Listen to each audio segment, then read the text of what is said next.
Okay, and the third problem for today, you should notice that the x's, y's, equal signs, and constants are not lined up. So my first move would be to move this 4x to the other side. Whoa.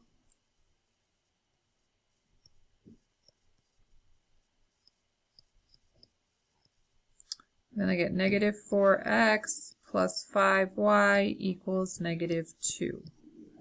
Now I'm looking at this top equation and this red equation. They do not have the same numbers in front of the x's, the y's, or just the x's or y's, I guess, not the constant. So I want to look at this, and I can see that for the x's, I have a 2 and a negative 4. It would be very easy to get a 4 up here on the top by just multiplying this equation by 2.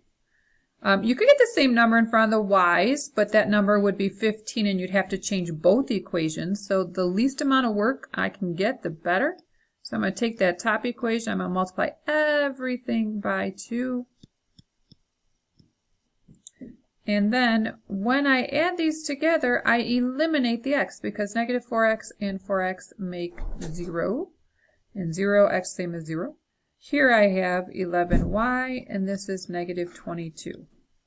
I'm going to divide both sides by 11 and get y equals negative 2. To find x, I can go into any of the equations from the beginning, doesn't matter.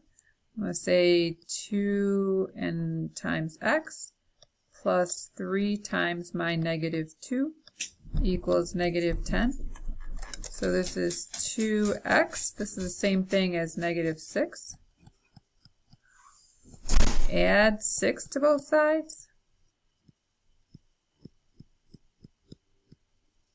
And divide by 2.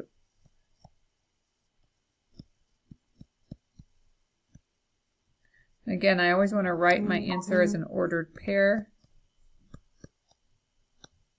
And I can check. 2 times negative 2 is negative 4, plus 3 times negative 2 is negative 6. Negative 4 plus negative 6 is negative 10.